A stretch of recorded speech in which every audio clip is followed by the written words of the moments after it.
Olá pessoal, eu sou Martinelli da Doma Educação Corporativa e vou falar sobre estilos de liderança. Na verdade, eu já falei um pouco sobre isso num vídeo anterior, no qual eu tratei mais sobre níveis de maturidade da equipe para a realização das tarefas. E neste eu vou tratar mais qual é o estilo de liderança adequado para cada nível de maturidade do colaborador.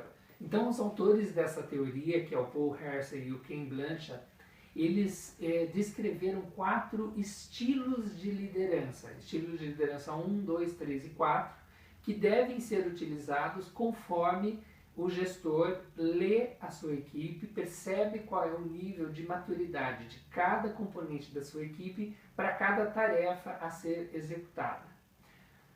O problema é que esses autores eles já realizaram várias pesquisas, inclusive no Brasil, e essas pesquisas mostram que a maioria dos gestores eles atuam com um único estilo preferencial de liderança, independente do colaborador e independente de qual a tarefa que ele delegou para esse colaborador.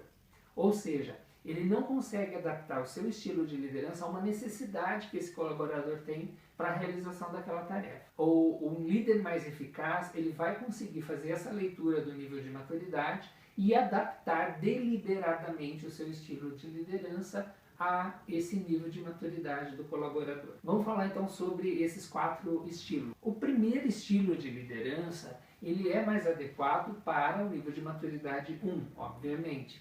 E o que se trata então o nível de maturidade 1? São os colaboradores que não dominam tecnicamente, não sabem como fazer a tarefa. Obviamente que o gestor deveria estar dando maior ênfase nessa situação, explicando a tarefa, sendo mais diretivo, não deixando o colaborador decidir como ele vai fazer a tarefa, porque ele entende que esse colaborador, para essa tarefa, ele não tem conhecimento suficiente para ter essa autonomia. Então, ele vai dedicar menos tempo para a parte comportamental, de segurança do colaborador, e ele vai dedicar mais tempo falando com esse colaborador sobre como realizar a tarefa.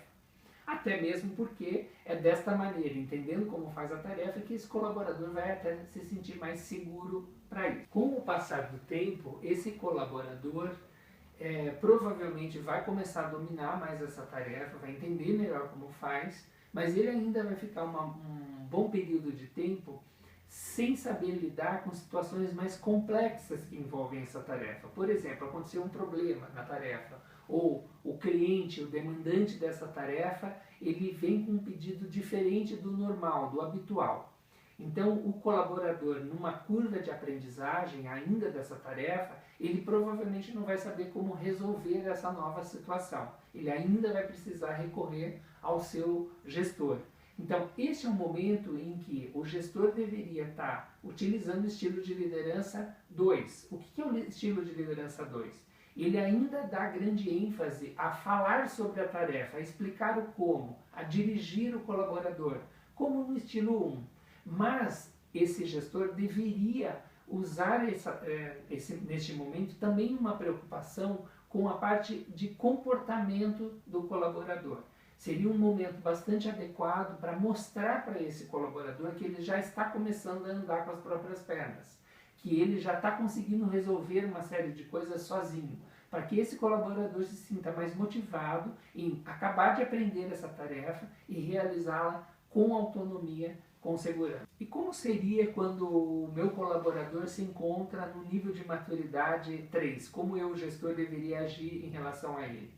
Primeira coisa, eu preciso ter claro que esse colaborador, no nível 3 de maturidade, ele já não tem mais dúvida em relação a como executar a tarefa. Ele já tem domínio técnico e ele sabe, inclusive, lidar com situações diferentes relacionadas a essas tarefas. Ele tem um repertório para resolver problemas em relação a essa tarefa.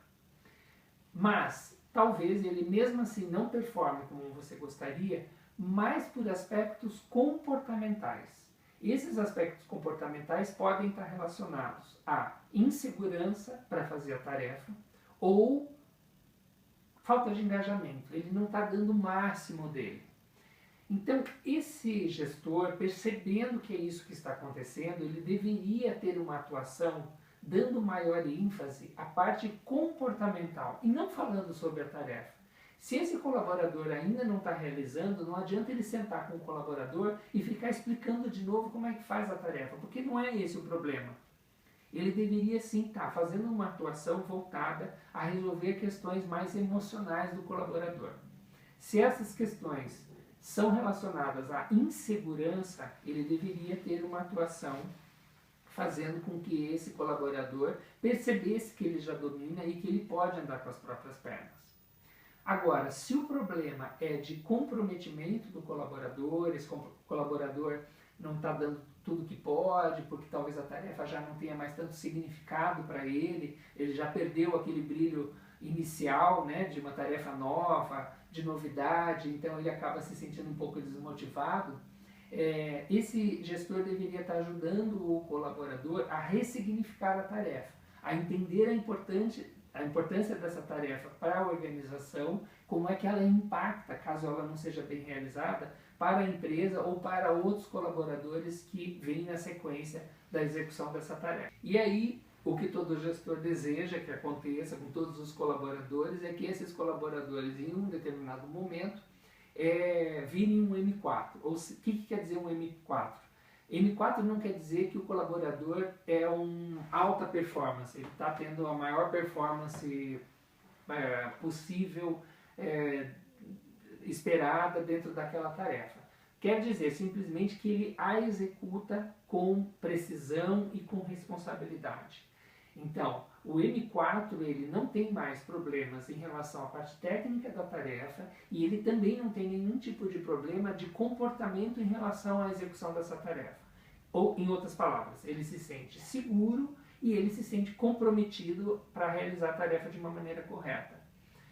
Esse nível de maturidade, então, pede um estilo de liderança que o Hersey e o Blanchard chamaram de delegador, ou seja, é onde o gestor vai dar pouca ênfase à tarefa e à parte emocional do colaborador.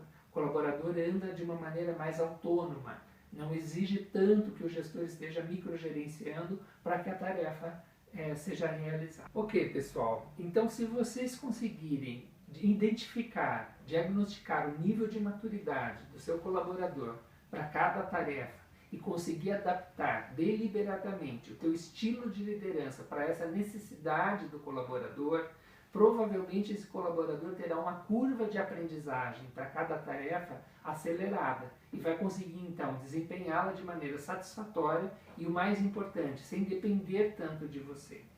Agora, se você continuar utilizando ênfase errada para cada nível de maturidade, você provavelmente vai congelar o teu colaborador no nível de maturidade em que ele se encontra. E aí, consequentemente, você vai ficar um bom tempo dedicado a microgerenciamento da sua equipe para que os resultados saiam. E você acaba não conseguindo fazer bem o seu trabalho. Então, espero que você se aprofunde mais nesse conceito, aplique ele e você vai perceber que fazendo isso recorrentemente, você vai pegando mais destreza e vai percebendo que mais naturalmente você vai conseguindo fazer essa identificação e adaptação do estilo de liderança ao nível de maturidade. Sucesso para vocês, até uma próxima.